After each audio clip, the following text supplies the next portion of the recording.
Welcome you all to an insightful webinar by ETRetail in collaboration with Yango Tech. The topic of today's discussion is nailing the Qcommerce experience. I'm Charu Lamba, Senior Assistant Editor at ETRetail, and I have with me Abhilash Patil, who is the Associate Director, Partnerships, Yango Tech. Welcome, Abhilash. So today we are discussing Qcommerce. Qcommerce, the emerging extension of e-commerce, focuses on quicker deliveries, prioritizes speed, efficiency, and convenience, leveraging advanced technology and real-time data to meet growing consumer expectations. As you have seen, dark warehouses are mushrooming these days to deliver everything from milk to bananas to premium FMCG products to even gold. To succeed, grocery retailers need to have a clear understanding of evolving needs of customers, along with building a robust omnichannel and supply chain network. I've talked a lot, so let me not spill all the beans. Let me ask Abhilash. So, Abhilash, tell me, let's start by defining Qcommerce. I want to understand what Qcommerce is all about, and was there really a need of Qcommerce?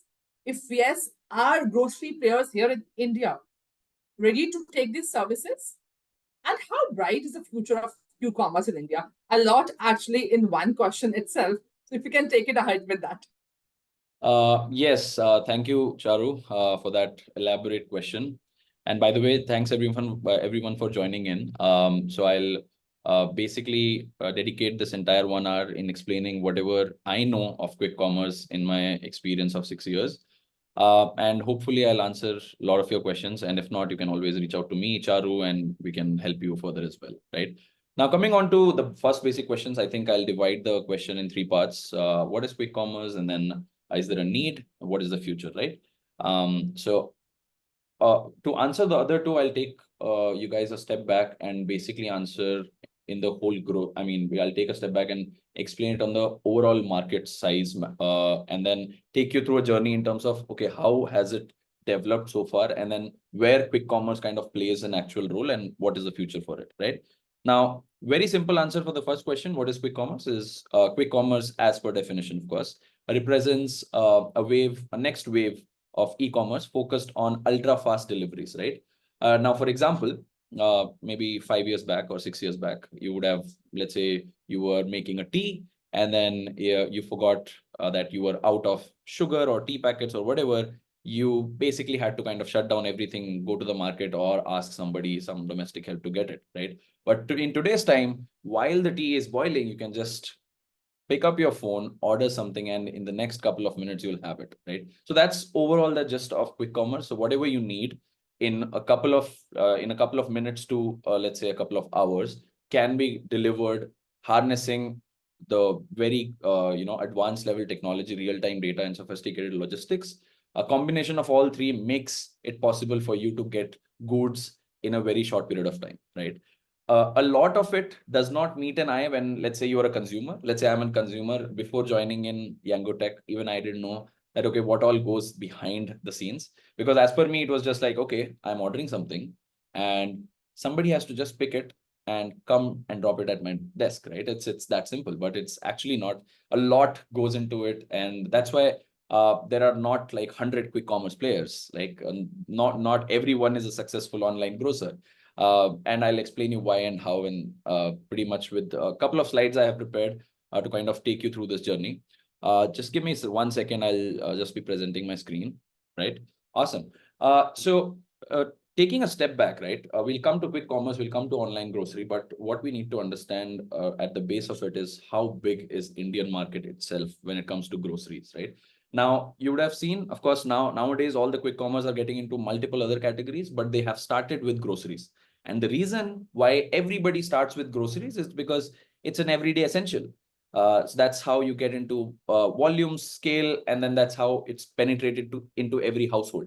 Like not every day will you buy earphones. Not every day will you buy a t-shirt, short, right? But you need groceries every day. As simple as milk, biscuits, right? Whatever you need on your day-to-day basis, that's where all the quick commerce players kind of start their journey from.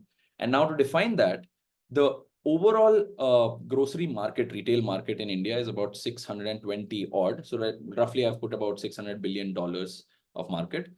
and majority of it is still unorganized, right? So which is not up for the grabs yet, at least on the e-grocery side of it and the quick commerce side of it. But there's a huge potential right here. You can see, okay, there is like, I don't know, 94% of the entire market is still untouched. So even if, let's say, there are future players who want to kind of jump in and maybe thinking that it's too late, it's actually not too late. You have a lot of market to be, there's a lot of market to be captured, right? Now, the first 6% is basically where people are in the top 50 cities. They have good network of people. People are, kind of changed towards the new era of online shopping, online grocery and whatnot, right? And in the past decade, we have seen there have been subcategorization in the overall market. Now, typically, for a layman, a grocery retailer, the customer base for a grocery retailer is everyone, right?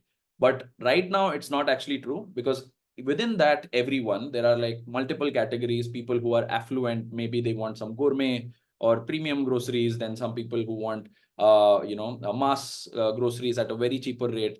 Then there are people who want only, let's say, groceries which are on a daily basis, but automated. They don't want to lift a finger. It has to come to their doorsteps, right?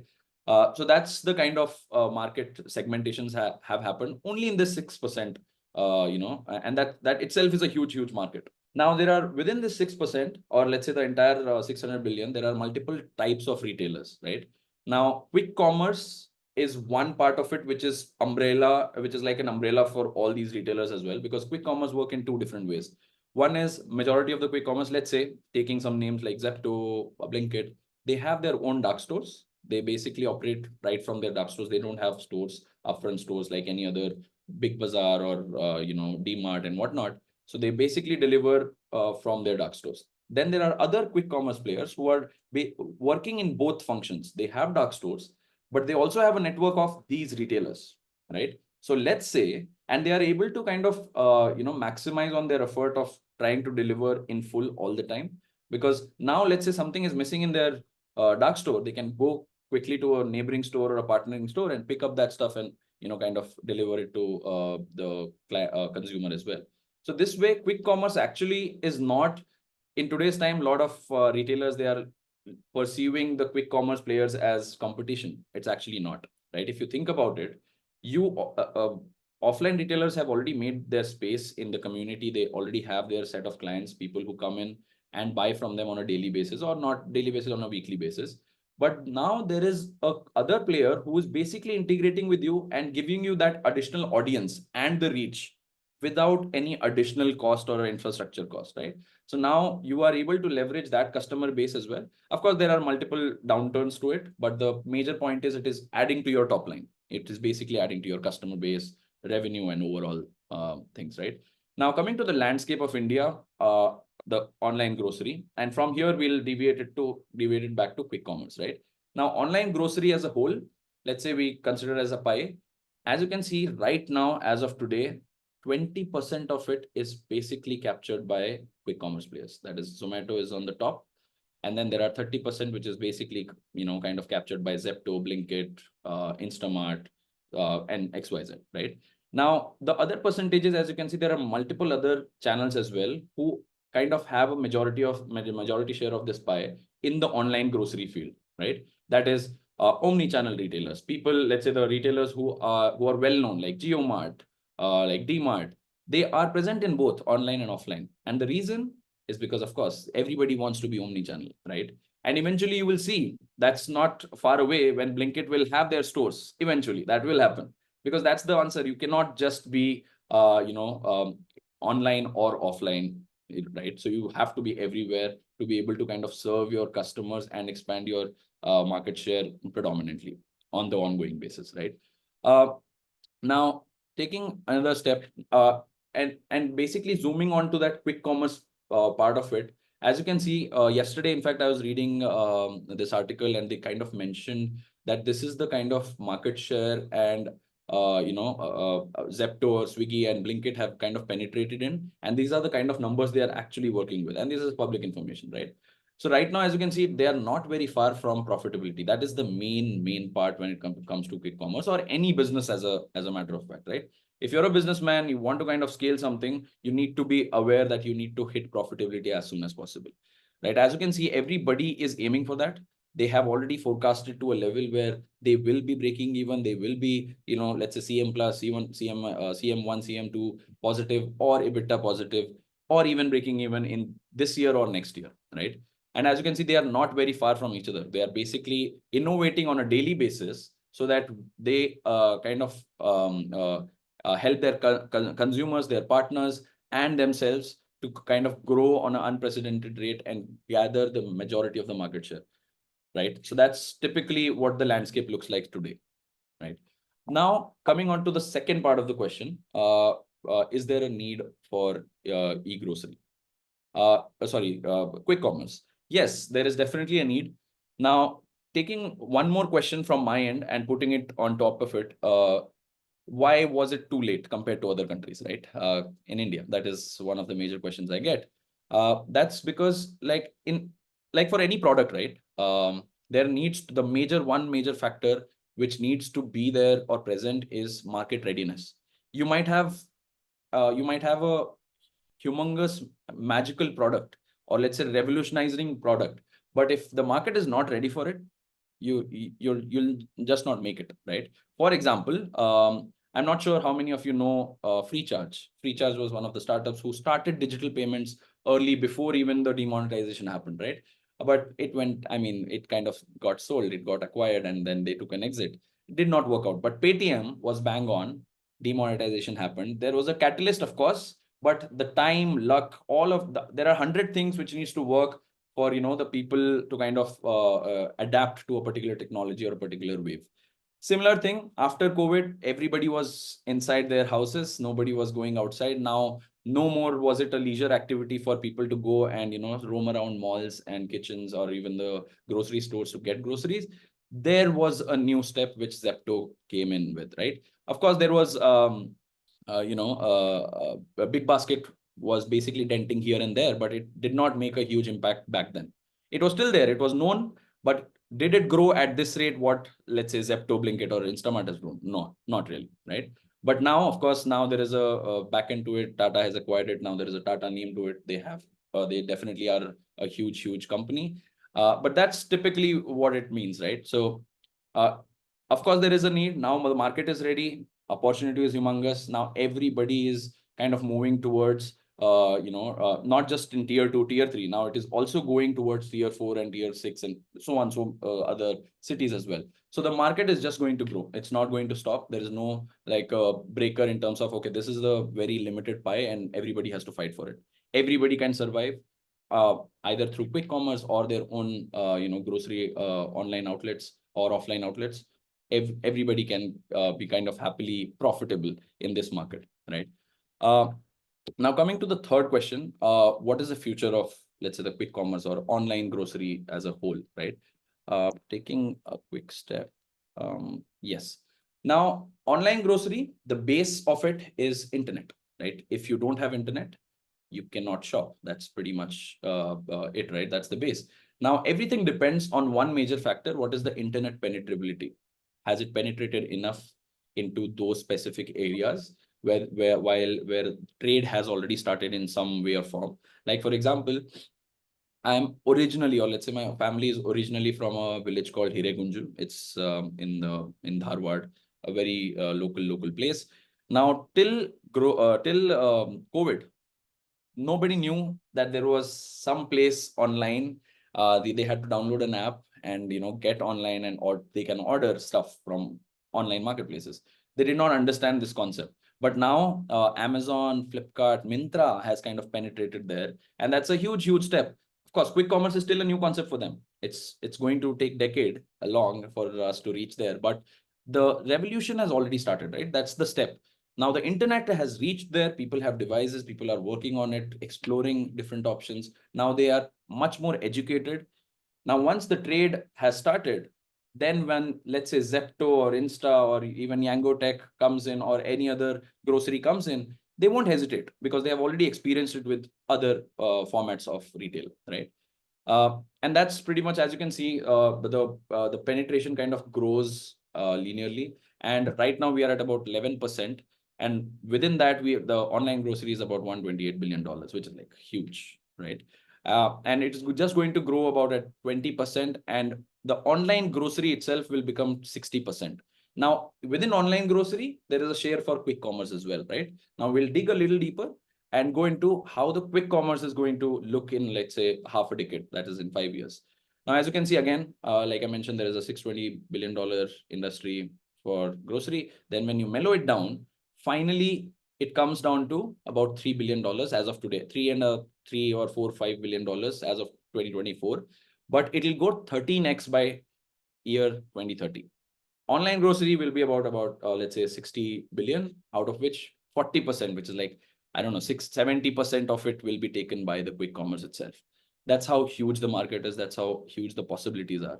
Now, every research you read from any consulting firms, you will see this trend remains the same. Of course, numbers can go up and down, but the trend, the calculations, everything kind of points at the kind of market which is untapped and which is growing at an unprecedented state, right? And as you can see, by the way, the time taken to reach, the people, or let's say a particular number, was, let's say, the food delivery penetration, it took 10 years. There were a lot of startups who tried, failed, and finally, after 10 years, they could see a huge market. They could see a lot of adoptability. But for quick commerce, it was just 3.5 years. That is because here the catalyst was missing. It was an organic adoption. Here the catalyst was COVID, right? So any catalyst, anything which works in the favor kind of gives you unprecedented results, and it will grow even more. And it will basically, eventually, it will overtake all other e-com retail formats, because grocery is something which you cannot live without, right? So that's, with that, I think I've given quite a bit of idea of how things work on the quick commerce and online grocery space so far. And these are some of the numbers which are evidently putting it out there that the future is bright for sure for quick commerce. Thank you, Abhilash, for sharing this. I mean, I asked an elaborated question, you answered in a much more elaborated way. But still, there are a few questions which I want to ask from you. To understand what steps can grocery retailers take to master the Qcommerce game? I know everybody's trying to be there, but how can they excel at it? So, all right. Again, I understand where you're coming from. So, how retailers can, kind of leverage quick commerce and excel in quick commerce or online grocery, right? Now, the fundamental thing, right? Quick commerce or even retail as a whole, it is all about scale and volume. If you don't have scale, you cannot grow profitable, because the margins compared to any other business format, the margins here are pretty thin, right? So you definitely need a scale where even that tiny margin becomes a huge number, and then you grow profitable, right? And for that level of volume and scale, of course, you have volume and scale in India, but to tap into that, you definitely need to leverage technology. Without that, humanly, it is impossible, right? You can't go through Excels every day. You need to know exactly where is your stock, what is the state of the stock, when do you need more of it, less of it, how do you want to manage all of it, and are you going to deliver at what time, which pace, how are you going to optimize your workforce. All of these are basically playing a very crucial role in kind of elevating that experience of a customer and getting your brand out there, getting you to profitability, right? So first and foremost, of course, invest in advanced technology. You cannot shy away with it. Of course, you can say, okay, year on year, you can just say that, hey, we are profitable right now. But eventually, in the next 10 years, even Nokia was like, come on, like Nokia was a huge deal 10, 15 years back. Now nobody knows Nokia, right? So you might, or you will be, kind of eradicated from the landscape if you don't invest in technology. It is either today or tomorrow at a higher cost. It's better that you start, iterate, learn from it, and become a master, right? So that's typically what it is. That's one. Then second is focus on user experience as well, because I understand technology when it comes, and India is kind of different in technology compared to other countries. Now, other countries, at least on the west side, they believe in quality. Here in India, at least I'm in Bangalore, right? Bangalore, every street I pass, there is a startup. There is a developer sitting who can magically bring some app to you and you will be like multimillionaire. That's not the actual case. People have burned a lot of their hands. They have burned their money doing that. So that's why it is always important to kind of see if you're leveraging somebody or you're building your team in-house. Anyway, you have to do hit and trial. And it's always better, right? Let's say you have a limited pool of resources. Let's say I have about $100 million. Now, is it better that I work with a company or a technology provider who has done it already and done it like 10, 20, 30 times and been successful? Or is it better that I build my team from scratch? It's always good idea to rebuild your team, but you do it, but in parallel, so that you don't, miss out on that opportunity. Right now, everybody is growing. You can't invest like 100 million in one pool and wait for 2 years, because they have to develop it from scratch. It might work, it might not work. There's a 50-50 chance here. Instead, give like a partner with a solution provider, give quarter percentage of that amount and start from day one, and parallelly grow your team, because that's always that is something which is required, right? So that's the other thing. And lastly, coming to the client experience, now you're just thinking from a retailer point of view. You're a businessman, you understand, okay, if the good reaches the person, that's all. That's my job. That's not your job, right? Because there are 100 apps out there.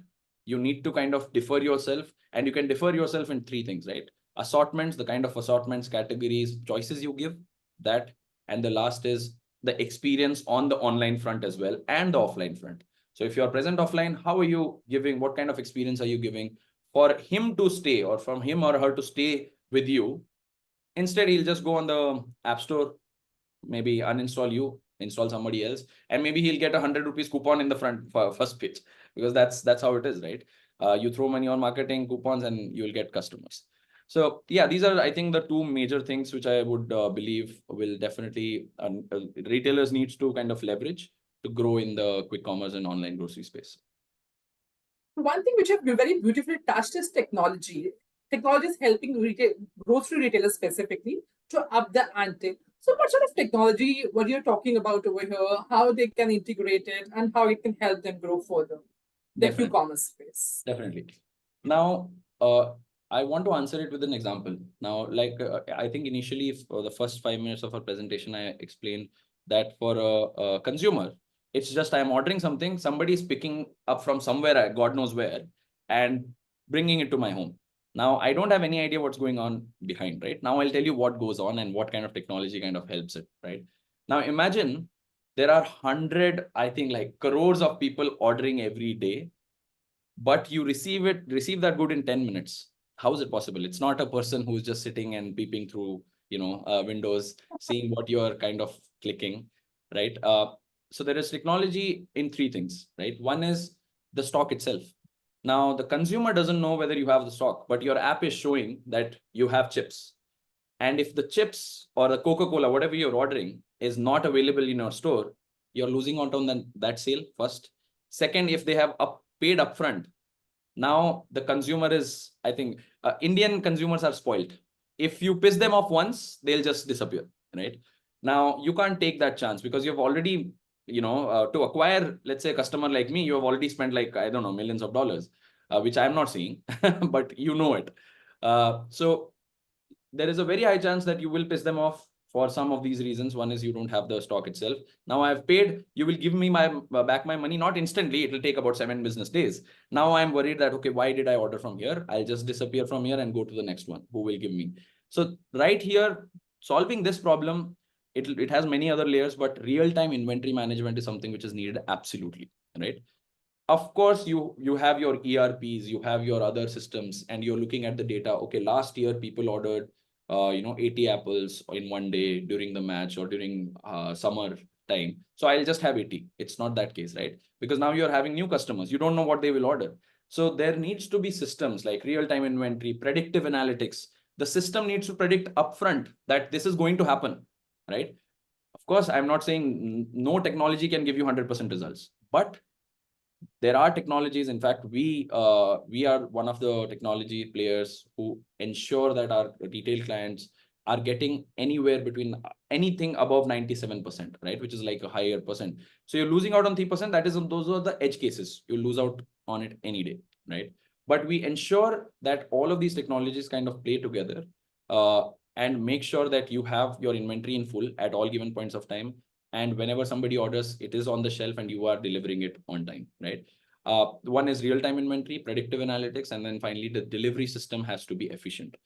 Because let's say 2 examples. Now you have the stock, you have everybody, but you only hired 4 delivery boys. All of them are out. You are not able to commit to that 10-minute time till the delivery boy is up. So again, you need to have a very systematic delivery options. If you don't have your own boys, you can have other 3PL technology who you can integrate with, and you can fall back on those options as well. So all of these technologies kind of combined together, make sure you are delivering in full, in time, and basically giving the customer a full end-to-end experience. So yeah. So does it also help in delivering a seamless and satisfying consumer experience? Yeah, because all these 3 things will ensure that there is a streamlined ordering process, right? So you've ordered something, now it goes to the back end. Retailer says, okay, I have it. He packs it. Somebody comes in. So there are multiple people and dependencies. It's not just people, right? There is technology who are enabling these people to kind of listen to each other so that nobody is calling anybody. It's just click, click, click. 3 clicks, your food is at your doorstep, right? It's that simple. So streamlining ordering process, then there is flexibility of delivery options. Now, let's say I want something in 10 minutes. I have an option. I want, let's say I'm traveling, but I want my food as soon as I reach there, maybe 30 minutes. Now I have an option for that as well. Now, let's say today I'm not at home, but I want something tomorrow. I have an option for that as well. So these options, again, are given to the customer. Customer is happy, adds back to the customer experience, and then he will never leave you or she will never leave you, right? And lastly, I think the product quality is something which you cannot press hard on, because at the end of it, you do everything right. If the product is not good, it's again gone, right? So as you can see, there are like 100 different things which has to go right to save that one customer every time, and it has to work every day, every minute. Otherwise, you are just losing your customers. So yeah. So, Abhilash, you have told us about the ways how grocery retailers can incorporate Qcommerce strategy in their business strategy. But I want to understand there might be some challenges also that they might be facing while adopting these strategies, and how those challenges can be solved. So adoption of technology, right? Of course, as simple as so there are internal problems, there are external problems, right? Now, when it comes to technology, first of all, a lot of money is required, right? That is one major reason. Everybody will have to have that dent in their P&L, because it's a major commitment. You are investing in something which will make sure eventually that you will grow, right? And you will be profitable. So you need to have that faith, and you need to have that courage to kind of shed in that amount and kind of onboard such technology. That is one challenge where people, and India again is a very frugal country. Even I am thinking about, okay, where can I save 10 rupees? It's obvious, right? Of course, business people with such low margins will think about it. So that is one challenge. That is a personal challenge where people need to be a little more open and kind of trust the process, because they have seen that people have grown just because of technology, nothing else, right? So that's one. Second is, now you have the money, but what choice are you going to make? Is it one, are you going to hire a developer, external developer for less money and grow something ad hoc for to just start the quick commerce journey, or invest in full-fledged tech, right? Now there is a way in between which people don't, a lot of retailers don't go for. Of course, the new age retailers are going for it for sure. So the middle pathway, because both of them are extremes. You can't put everything in one basket and expect everything will happen magically. You cannot. You need to have a little more experience, little more brand out there in online market, and see if there is a traction on online market or not, right? And you definitely can't waste money on single developer and saying something will happen magically. Now, in between is, again, we'll come back to quick commerce. Now, let's say today I don't have any, I'm a retailer, I have 10 stores. I don't have any expertise in online grocery, but I want to try it. What I'll do is I'll quickly onboard myself on, let's say, Dunzo, right? I don't own the tech. I don't own anything. I'm just giving them a percentage of whatever my sale they are bringing in. And this is new sales, right? They're not taking away, or let's say, the percentage or revenue from the existing sales which I'm making. This is new sales. Now I'm giving them, they are putting my name out there to their customers. I am getting that reach for a fraction of whatever cost, right? Now, once this is done, now there are drawbacks to it. This is just a way to start. Now, the drawbacks are you don't own the customer. You don't know whether they will come back to you. Now, on the same platform, there are 100 other retailers as well, right? So it's basically like, okay, you have tested the waters. It is just to test waters. It's not like, it's not the long-term game. So long-term game again falls back on you. You need to own the channel, right? So once you have seen that, then you invest, right, in a partner like, let's say, Yango Tech. We will come in, we will bring our expertise across the world. We'll show you how it is done. And then from scratch, we build with you. And the best part is we have proven tech, right? We'll show you the numbers. We ensure that things go right. And if something doesn't go right, there most probably that we have already faced it and we'll solve it very quickly compared to you would have done it with your own team, right? So these are the things which you need to kind of do. And these are some of the challenges. And lastly, when it comes to India, again, one of the major challenges is complex logistics. Now, India, the GPS itself, of course, there is GPS, but it's not that great. When you move a little away from the main city, the GPS, you cannot trust it, right? It'll just show you a street here, but there is no street. I faced this. So because of that, again, the timing, the delivery, all of that takes a hit. So these are some of the challenges for any retailers to kind of first see whether you are in a densely populated area, to make sure that you get that traction. Because if you're in a village, you invest in technology, it's not going to help you for sure, right? So yeah, I think these are some of the challenges which, again, personal on technology wise, they have to kind of overcome and then adopt technology and try it out themselves. So apart from the challenges that you have highlighted and solutions also, Abhilash, there is one, because I keep on talking to a lot of retailers who want to actually board the Qcommerce bandwagon, but they have a confusion about whether to open the dark stores or tie up with the Kirana stores. So what is the right strategy to go ahead for that? For the retailers, you mean? Is that it? Yeah. Yeah. So coming to dark stores, it's a fairly new concept for Indian retailers. Of course, they are aware of it. It's just that they have not tried it well. Quick commerce players, however, let's say Zepto, Blinkit, all of these are heavily invested in dark stores. They don't partner around. They just own their own inventory. They start delivering from their dark stores, and that's how they control it. Now, for retailers today, there are two ways. Of course, they can deliver from their stores. We have the technology where they can deliver from their stores, because again, building a dark store is an additional investment. What we tell our clients is, if you have something offline already, let's try from there, right? See some traction, grow, and then we will build dark stores in parallel to kind of accommodate that high, order or dense order, high expectations on the consumers. So we give multiple options. One is open your dark stores or deliver from your, stores. Or let's say if a retailer also wants to become a quick commerce, we have the technology for that as well, right? Let's say a retailer has grown precedently and now wants to get into quick commerce and partner with other stores to kind of get their goods online. We can help with that as well.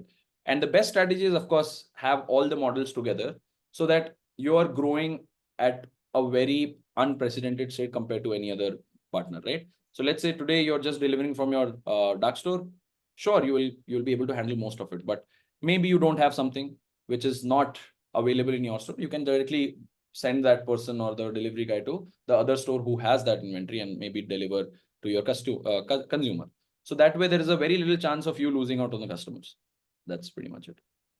So I have one question out of curiosity. Apart from grocery, I was reading it somewhere today that many e-commerce players are planning to enter into new categories as well, like consumer goods, consumer durables, and even fashion. So is it possible going ahead in Qcommerce? Yeah, I mean, that's the next step, right? Because initially, I think you're in Delhi, right? Blinkit Yeah. is huge in Delhi. So Blinkit started with just groceries, nothing else. But now you would see, you will get earphones there, you will get shorts there, you will get gold there, right? So that's what you kind of touched in the beginning of our presentation. And that's the way to go, right? In quick commerce specifically, because grocery is high penetration, but it's low margin. But to get to profitability, you need to diversify so that your customer base is huge. You're not just dealing with one specific customer. Second, the margins in other goods are better. Because gold, let's say I'm selling gold, right? The margins are amazing. Let's say I'm selling apparel, the margins are better, double-digit margins compared to tomato I'm selling on my grocery app.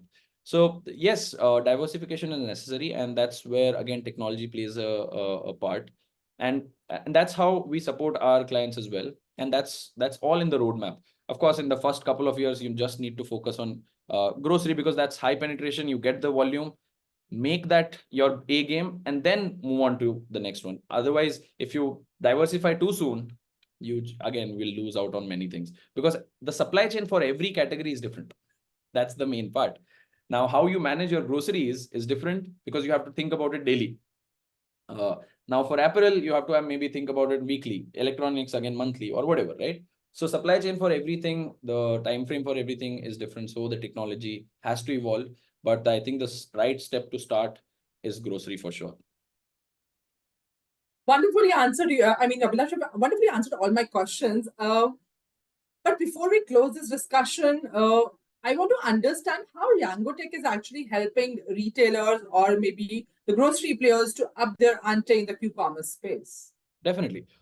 In fact, I think I have a slide which I want to kind of showcase so that it kind of summarizes everything what we are doing and what we plan to do, especially in the Indian market. Okay, so I'll give you a quick brief of what Yango Tech is, right? So Yango Tech is a international global retail tech company. Now, what we do is we typically partner with two types of retailers. Now, India has multiple types of retailers, but we only work with grocery retailers to begin with.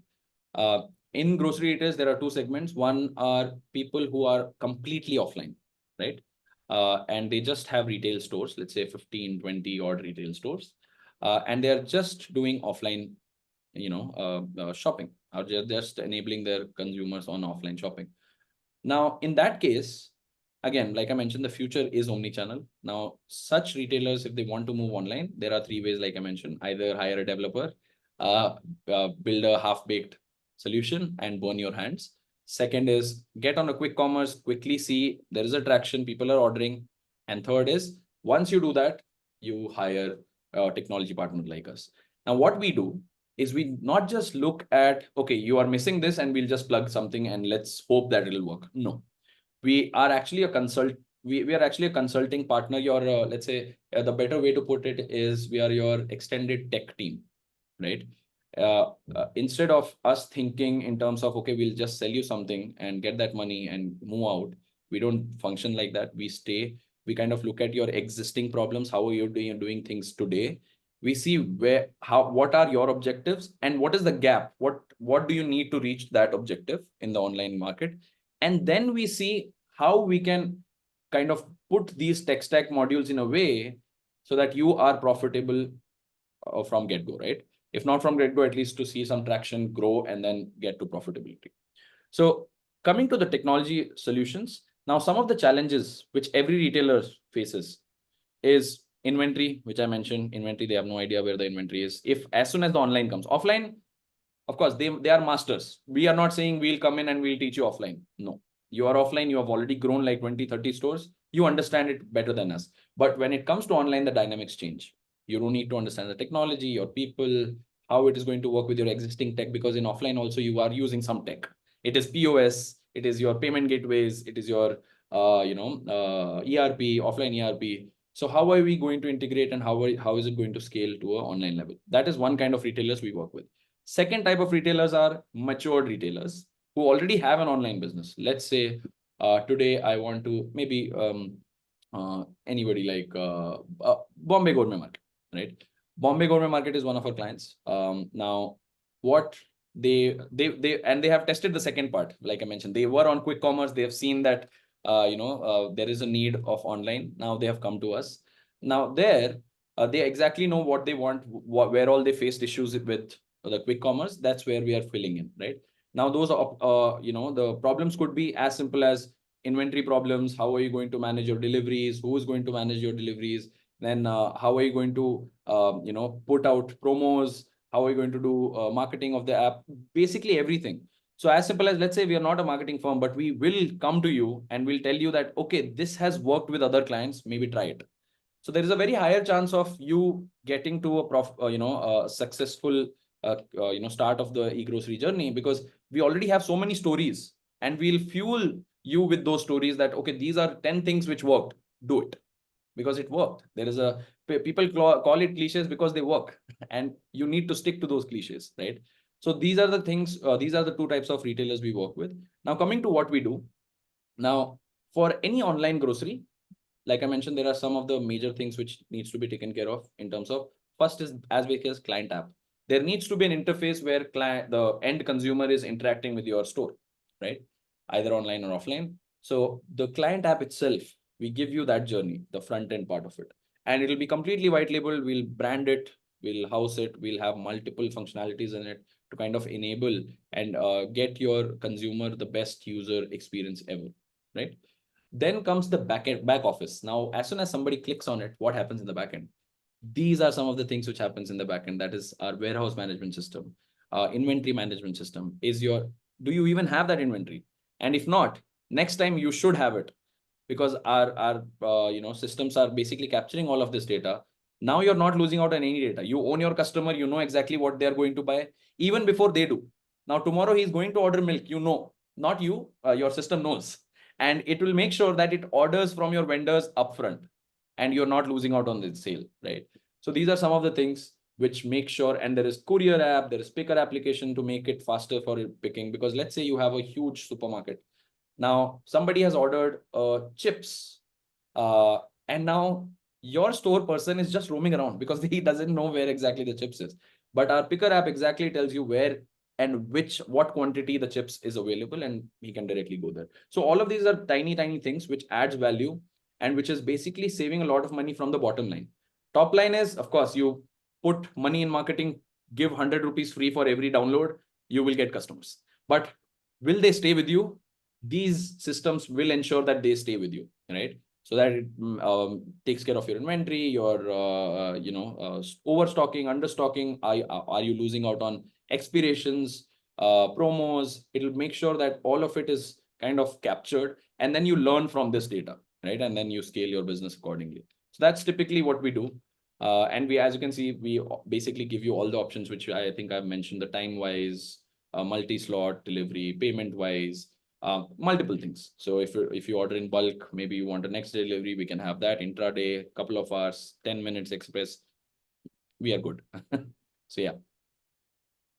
So, Abhilash, what I've understood in the layman's term is that we have just hit the tip of the iceberg, and there's a lot more to be explored in the Qcommerce space. And with the help of technology players like you, I mean, the brands can actually excel in this space as well. Definitely. Because think about it, right? We are like 100, like we have 100 crore plus people. Now you need a lot of retailers to kind of suffice this demand. There is a huge demand. Supply is actually very less. I mean, everybody can enter, try, grow in this market, because the market is huge compared to any other country. Like, for example, our UP state itself can take care of the entire Europe consumption, right? So that's the kind of scale we are talking about in India, right? So you need a lot of players to suffice and come in differentiated way for them to give consumers multiple options. And we are anyway spoiled consumers, and we will continue to grow and continue to kind of spoil our consumers more. And yeah, that's pretty much what where we are headed. So, Abhilash, before we wrap up this conversation, we have shortlisted a few questions, keeping in mind the time constraint that we have. So I'll start asking these questions from you one by one, and maybe you can start answering them. So first question is, which part of India is contributing to the most Qcommerce growth? Would you be able to share a city-wise breakdown? City-wise, no, because the problem is these are growing, and the numbers keep changing every, let's say, day, right? Because the number of the consumption, let's say some event happens somewhere, the number kind of peaks. You can't have a comparison between the top 3 or top 4 cities of India. That is, let's say, Hyderabad, Mumbai, Delhi, Bangalore, because these are high consumption areas, and people are well adapted to, the internet services. So these are, of course, the top performing cities. But I don't have the exact numbers, but I'm more than happy to kind of dig back. And if I have any approximate percentages, I'd be happy to share with them. That's not a problem. Yeah, how will adding value addition categories and geographies in the hyper-local delivery space impact P&L? Simultaneously, how can they ensure healthy unit economics? Yes. Okay, so we'll come to unit economics. Okay, in fact, we'll start with unit economics, right? The P&L of any company or any quick commerce or retailer depends majorly on two things, top line and bottom line. How much is incoming and how much you're losing, right? So top line is definitely based on the number of orders, consumers, volume, and scale. And how do you get it? Is you open in the geographies, highly densely populated areas, right? So that's one of the things which will make sure that you're getting more and more orders and you have very less chance of failing. That is one. Second, within these specific geographies, there are multiple other players. How will you compete with them? That's where value-added categories will help you to differentiate yourself from the crowd. Let's say somebody is selling tomatoes and XYZ, but you're maybe selling gourmet tomatoes, Spanish tomatoes, or maybe anything, right? You're adding a little more value to it at the same cost, but you're differentiating that category with a let's say an edge. Let's say as simple as there is pasta. There is a normal pasta in India, then there is gourmet pasta, then there is mushrooms. Mushrooms are normal mushrooms, then there is gourmet truffle mushrooms. So when you add these added value categories, that's where you're differentiating, because when it comes to highly densely populated area, everybody has everything. It's not like you are differentiated, right? So these are some of the things which will differentiate you from others. People will come to you maybe only for that, and maybe you will kind of upsell them something else and they will stick to you. So you need to try to add and differentiate, give them more assortments, like I mentioned, and open your businesses in densely populated areas. Those are geographies, which is, again, look at how the internet penetration has grown, what kind of commerce they have already seen in those areas. And typically that's how you are basically going to affect your P&L. More top line, more revenue, hence more profitably, chances of being more profitable. The bottom line, you just partner with us. We'll take care of it. So, Abhilash, just three more questions we'll take and we'll wrap it up then. So, my third last question is, how is the network of dark stores in Qcommerce model evolving? Why is it more important in current scenario with Kirana stores, supermarkets having geographic advantage? How well can dark stores differentiate its product categories and availability, considering competition with many retail stores? Got it. Okay, so basically, what I understood from this question is you're saying how quick commerce, let's say the quick commerce is mostly investing in dark stores and not retailers, and the retailers are already present in those areas. How are they going to compete with it, right? Yeah, so, right. Yeah, right. All right. Now think about it. Now let's say a DMart has an online app, right? And there is Zepto with an online app. DMart is well known already, and they have stores everywhere. Now they are delivering also, but now the problem is they are delivering from their stores. Now imagine this. I am a consumer and my wife is a consumer. We both open our DMarts, and now I order chips or Coca-Cola, or let's say 10 kg atta. She also orders something else, XYZ. Now the problem is DMart, the delivery guy will go to a store where there are customers already there. They're roaming around. Now the problem is the last 10 kg atta, somebody picked it up and he's still roaming around. We don't know because the system doesn't know till they check it out at POS. Right? Your app is showing that it is available, but it's actually not. The delivery guy goes in and there was no atta. Now they have lost me, right? That is one. And if think about lost the other customer. Yeah, you lost the other customer. Now think about in Zepto case, it's purely one-sided. They have the control over their all their groceries. There is no offline customer. It's just a proper store. What goes in, what comes in, everything is monitored. Now, if the application shows there is atta, there will be atta, because if it is not gone out from the the dark store, it will never appear on the mobile app as an out of stock or whatever, right? So that's typically how you're going to differentiate. And that's why there is a new concept which is emerging in the West and emerging in India as well. In fact, some of the major retailers are doing it, is a combined store model, right? Either you have your retail outlets, I understand, maybe open dark stores in between those outlets. so that whenever there is a surge, you can shift that demand to those dark stores. That is one way. Other ways, within your retail outlet, just dedicate some area, very small, tiny area, and make it a dark store where no other customer is coming in. So you have the inventory there, you are controlling your inventory there, and you're accommodating or facilitating your offline customers as well. So you're taking care of both these problems. So that's the way to go. Either you open up a combined, or you go dark store and retailer, differentiated outlets. That's how it's going to go eventually. Like I mentioned, even Zepto will open their offline store for sure. It will come, but it is going to happen. Like even I think Big Basket, they have offline stores now, right? They started online, but they have offline stores now. That's the way. Everybody will come to a middle point where everybody has offline and online, and maybe offline people will come to online, online people will come to offline.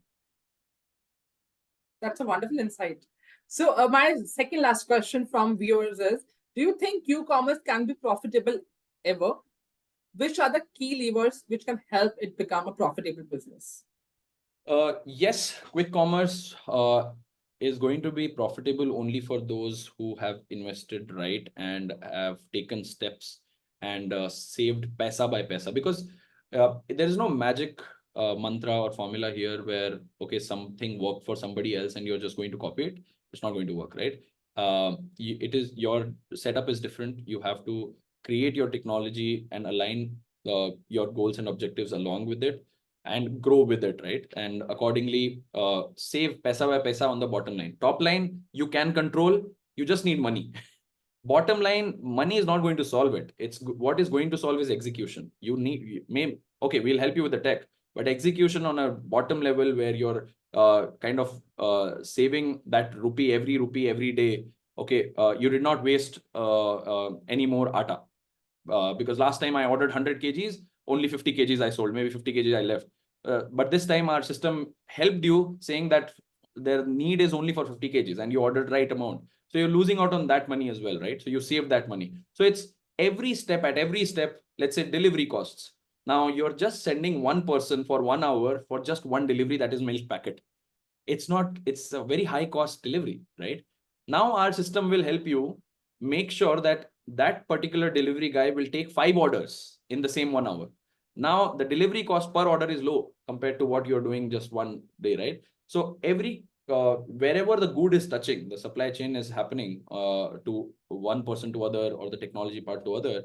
If you're saving money there, that's how you'll grow profitable, right? Not by volume. Volume is not just the answer. Of course, volume is the main answer, but how you identify your gaps and fill those gaps and get that paisa by paisa saving is how you're going to become profitable.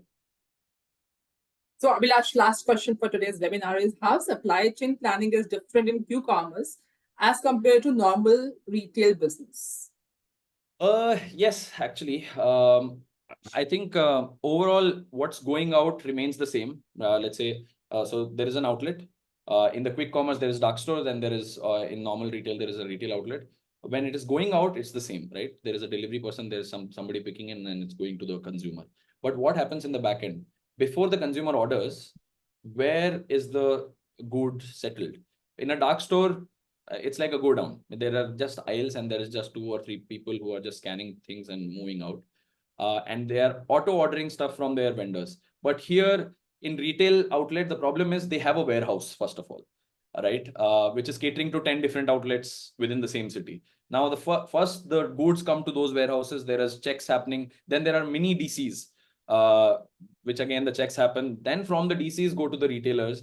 The supply chain from the vendors to the dark stores are pretty simpler compared to retailers, because retailers have to there is offline costs differ from online costs. There are 2 different costs which they have to take care of, and XYZ. But here it's just online. They have the PNL, they know the cost for mango is going to be 16 rupees, 60 rupees, it's going to be 60 rupees. But here offline, maybe it is 40, online it is maybe 55, because they have to cover that delivery charge as well, right? So it's a little more complex in the retail outlet. So that's why it's much easier if you have dark stores. So Abhilash, you have been very patient answering all the questions, be it my curiosity, be it the viewers' curiosity. You have answered every question in detail. Thank you for being a part of this wonderful discussion today.